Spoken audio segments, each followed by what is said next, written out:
Welcome to the Jay Martin Show, where we dissect the greatest minds in geopolitics and finance. And today we're talking uranium and we're talking nuclear. And a quick note, we're going to have a look at a company. Today's a case study on a company called Blue Sky Uranium. For all of my students in the Commodity University, you're going to love this piece, because what I want you to do is go to the company's news flow on the website, grab the press release from February 2024. This is when they announced their preliminary economic assessment. They've proved their resource, preliminary economic models, their all-in sustaining cost, their net asset value, all of this stuff. We use this as the foundation for today's conversation. And Nico is steering his company through this process. They've completed the PEA. They locked up a capital partner to fund them through feasibility. And if they can keep proving this model all the way to production with this capital partner funding secured. So very interesting time for Blue Sky Uranium. In addition, they're in Argentina, which, as we know, went through its own political reset recently. And you want to be in a jurisdiction where the politicians are slashing red tape, not adding it. So a lot of interesting things going on right now for Blue Sky Uranium. Here is the CEO, Nikolaos Cacos. Enjoy this interview. This is Jay Martin. All right, here I am with Nikolaos Cacos. Nico, it's great to have you back on the program. I'm excited to chat with you today. Oh, thanks for having me, Jay. Always a pleasure to be on your program. Yeah, so it's timely, right? Because I have seen the following of uranium, our uranium investor crowd at our conferences, on our podcasts. They're remarkably steadfast, good markets and bad. But like you've seen this over the last 18 months, there's been a seismic shift in public perception of nuclear power that's now trickling down to the uranium companies. And, the major headline, right, is that the world's largest and wealthiest companies, being big tech, are now investing directly in their own nuclear supply. And I'm curious how you read that. Is that like them not having confidence that the government will be able to supply them with the power they need? Is this some kind of integration of data companies and energy enterprise? Like, what do you read when you look at those headlines? Well, when I hear that, I can't think of a better testament to the quality of energy and cheapness and efficiency of energy that can be produced using nuclear fuel. I mean, here you've got some of the most sophisticated, largest tech organizations in the world. They can choose from a myriad of different ways to generate energy. What are they looking for? They're looking to generate it efficiently. We need to make sure that it's stable and it's baseload. It can, it's reliable, safe, secure, and cost efficient. And what they've chosen, they've selected nuclear, something that the industry has known all along. But public perception, it becomes public perception. It's easy to manipulate public perception with the winds of disinformation. But this is a true testament to the quality of the energy that that nuclear can provide. So I think there can't be a better endorsement that states that the future here is nuclear. Is behind the scenes, everyone's focused on the AI race, which is obviously really, really important. But behind the scenes, you can only compete in that race if you've got access to to base load, reliable, low cost energy. And also all these companies. I mean, we're talking about Microsoft, Amazon, Meta, Google, obviously Alphabet. They also all have green mandates, right? They've got obligations to their shareholders and to their board to stay within the realm of whatever their green mandate is. They're not investing in solar panels, though, are they? It's direct into nuclear power plants or nuclear partnerships across the board. Well, nuclear energy is actually carbon free. So from that point of view, it doesn't doesn't contribute at all to climate heating or anything like that. And in terms of efficiency, we're seeing it now beginning to be applied to ships to ship across the ocean. The U.S. Army uses nuclear energy.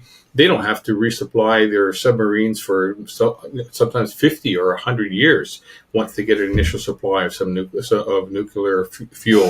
So it is really the most efficient way. I read a little tidbit, a while ago that said that the average human being, to have the total amount of energy that he needs to go through life, needs nuclear fuel that would fill only half an oil drum. So if you've got uranium, half an oil drum worth of uranium, that would represent all the energy that the average human would need to live out their entire life. So it really is an efficient way to generate electricity.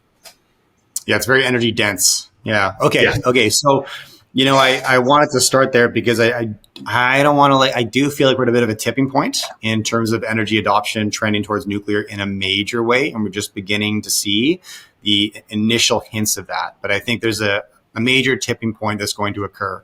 And we're finally there. There's a second tipping point that's also occurring simultaneously. And this is the tipping point of politics in a lot of major economies. Argentina being one, right? There's been a political reset in that country, and suddenly foreign direct investments flooding back in. So that's where you guys are based, and you've been there professionally for a long time. So walk me through your project, the Amarillo Grande in Argentina. Walk me through the political climate. What's changed for anybody who's not up to speed, Nico, and your thoughts on operating Argentina today. Well, Argentina, has always been the poster boy for the country that can't get its politics and its economy into order. And that's been, I've been active in Argentina for more than 3 decades now with the Grosso Group. And it's always, there's been left-wing governments, there's been right-wing governments, always Argentina. There's a run on the currency. There's something going wrong with financially. It wasn't until October of 2023 when Argentina elected a new president, Milei. Now, Milei came in. He's kind of difficult to miss in the press. He's the guy with with the big 70s sideburns and the chainsaw, basically representing that there's going to be a radical new way of running the country and running the country's finances and economy. And he has done that. When he came in, inflation was running at over 200%. Argentina was ready to default once again. And a year later, he's got inflation under control. He's talking about, getting close to balancing the budgets and balancing his books now. And now the focus is shifting towards increasing employment. And he's doing that by slashing red tape, getting rid of waste, making it that much more attractive for business to come into Argentina to invest and to set up and to give all these tax breaks. So these are the things that are making Argentina right now very, very attractive internationally. In fact, Argentina is once again the poster boy, not of how not to do it, but of how to do it. And that's quite the difference, and quite a remarkable short speed of time in a period of a year and a half. So we're finding ourselves now, here we are in Argentina. We've got a remarkable new uranium district in an economy that is very open and welcoming to international investment. So this has been a new re-rating for the country and a new re-rating for us. For us, we've been active, like I said earlier, in Argentina for almost 3 decades. We've been active with Blue Sky in the uranium for the last 20 years. We have made a new grassroots discovery there in the province of Rio Negro, and it's in the Patagonia province in southern Argentina. It's not just a new discovery of a new project, but an entire new district, a uranium district that has many of the geological characteristics that can rival both the size and the type of geology that we see in Kazakhstan. And in Kazakhstan, for those who may not be aware, it's the world's largest generator of producer of uranium. So, and Argentina, and beyond that, most investors don't realize that Argentina is a nuclear country and has been a nuclear country for a very, very long time. Its history in that industry dates back to the 50s, almost as long as in the United States. So all the regulatory laws and processes for putting a uranium mine into production and then producing uranium are already into place. So, it's already well understood and well stipulated. And Argentina, enriches its own uranium. They've got nuclear power plants, research reactors, small modular reactors that they build and sell around the world. And they're really quite well respected in that respect. And just to close the loop on the Argentina bit. It's almost like a reversion to the mean for Argentina in a way, because at the beginning of the 19th century, the term the wealthy Argentinian was known all over the world. And it was one of the world's wealthiest countries because they had amazing immigration policies. A lot of Europeans were moving to Argentina, and a very robust commodity export market. Right. A G7 country. Yes, exactly. Yeah, everybody got whacked by the Great Depression. They got hit very hard. They trended populist, then socialist, and it cost them 75 years of productivity. But now, if you had invested in Argentina on the day Milei was elected, you've done remarkably well. And so it's a pivotal moment. And I say reversion to the mean. Argentina's gotten back to good business, which is so great to see. Yeah, absolutely. And as you mentioned, you've been there 30 years. So you were there before it was cool, which is always good. Well, we were there before it was cool, but there was reason for that. It wasn't that we were trying to beat on ourselves. 30 years ago, prior to 1993, it was exactly 32 years ago, there was no mining in Argentina. It was all controlled by the government. It was here. You've got a country that's got a land size, seventh largest in the world, and had no mining activity going on. So you couldn't afford to do any mining exploration or anything. And then you look next door to Chile, a little compared to Argentina, it looks like a little sliver of land. And mining is an enormous industry in that country, generating a huge amount of its GDP. So when in 1993 they liberalized the laws to allow foreign investment in mining, it didn't take a rocket scientist to figure out this is a very unique opportunity. And we seized that opportunity as soon as we saw it. And we've had a number of successes. We've run a number of different companies there, gold, copper, silver, lithium companies, and we've made a number of discoveries in that country, which is testament to the lack of mining that was there. And there's a lot of low-lying fruit, so to speak, to be picked. And the same thing here with uranium. This is a grassroots discovery that was sitting there waiting to be discovered. And actually, the story of how we discovered it is actually quite unique. We had engaged the local uranium exploration geologist to help us identify regions in Argentina that were prospective for uranium. And what he did is he got a scintillometer antenna, strapped it on his car, and he would drive around the country, and wherever he got a reading, he'd make a note. And when he drove through Rio Negro, this area that now is Amarillo Grande, this scintillometer went off the map. He kept driving and driving. This is a region it's a big corridor, about 145 kilometers by 50 kilometers wide, and the scintillometer just kept going off. So he thought, okay, this is a great area to start prospecting. And as we did start prospecting, we could see that there was surficial uranium that you could just pick up and identify it as a carnotite, a type of uranium vanadium mineral. So we staked it, and we did, we went through our exploration program, and we've made our first deposit there. We published a preliminary economic assessment. Right now we got just over 17 million pounds of uranium and 8 million pounds of vanadium. And this is ready now to move forward towards development. And that's the stage that we're at right now. And as per that preliminary economic assessment, I think your cost model was something like $25 per pound. That was their projection at this point. Is that right? It's really cheap. It's, in terms when you compare it to other producers of uranium around the world. In fact, the cost of production projected for Ivana are similar to those that are, and the grades too, are similar to those deposits that are found in Kazakhstan, which is some of the world. Kazakhstan produces half the world's uranium, and they've got the same types of grades, the same types of production models. So this is, this is just the beginning here. Kazakhstan spent over half a century developing their deposits to become that big. We've got the potential here, but we've just started scratching the surface. We made our first resource announcement in 2017, so it hasn't even been a decade yet. So there's still a lot of work here to be done. But nonetheless, what we've done now is we've come to agreement with a local Argentine group, Corporación Americas. They're not just any ordinary organization. They're one of the most important business groups in the country. In fact, the president, Milei, used to be an economist for this organization, so very, very well regarded.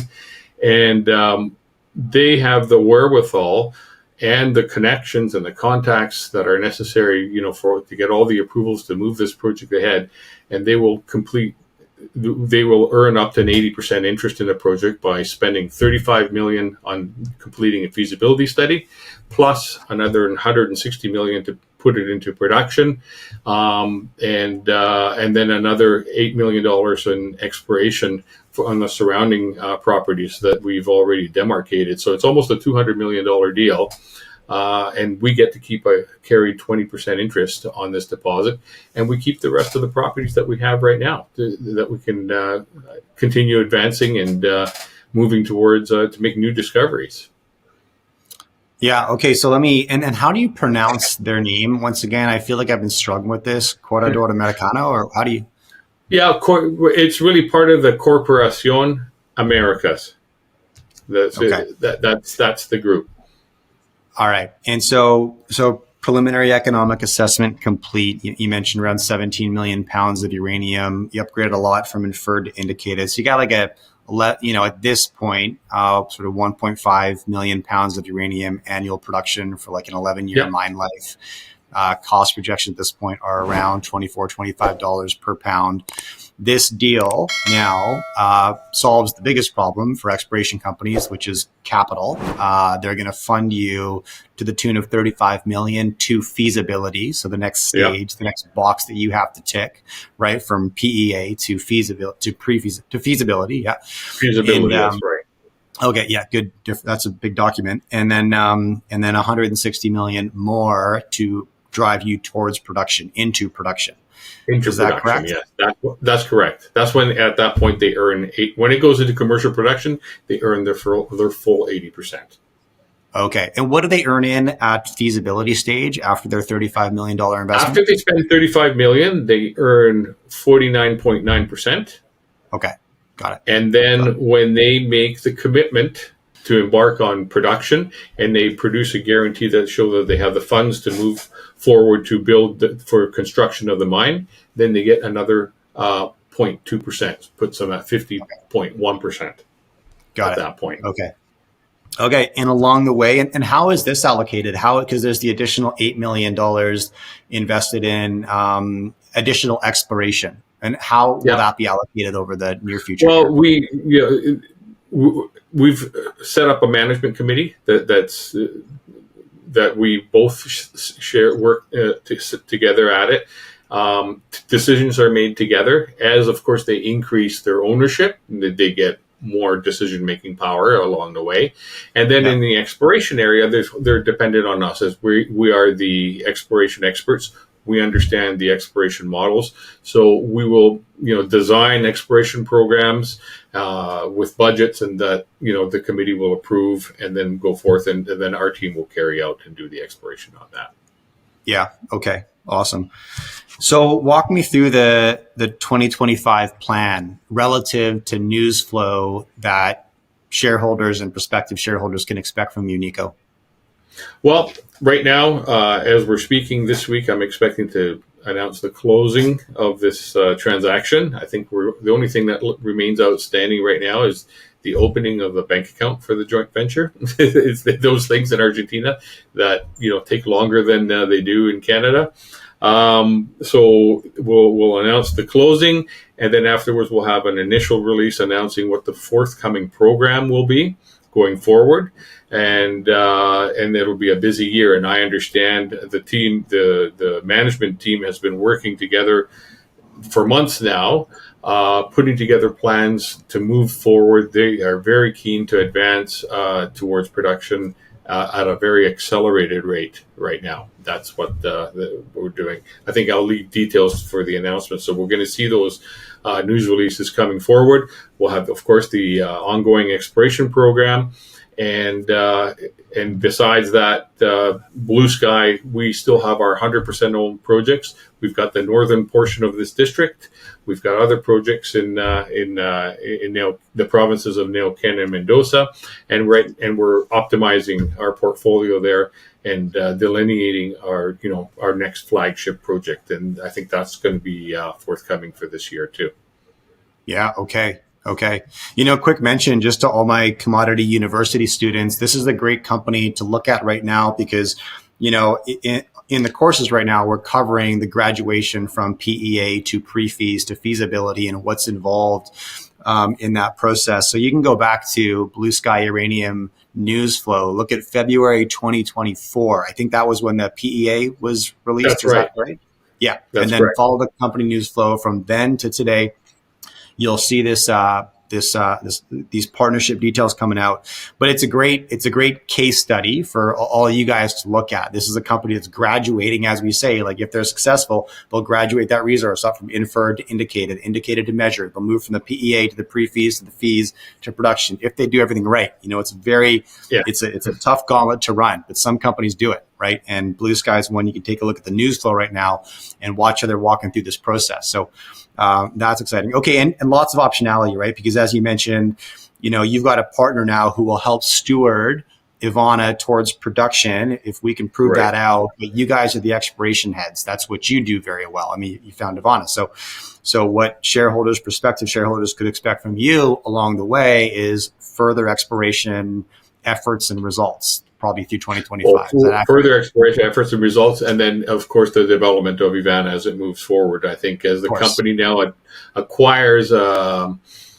persona of not being just a pure exploration company, but moving into development and then eventually into production, I think the subset of investors that look at us is going to change. Right now, we've been predominantly a retail held shareholder basis for Blue Sky, but I'm beginning right now to refine our investor relations program to target those funds and institutional investors that look at more advanced stage exploration companies, development companies, and production companies that may not have heard of us before. So that's sort of another new opportunity that we're looking to see if we can get a re-rating for our value for our shareholders.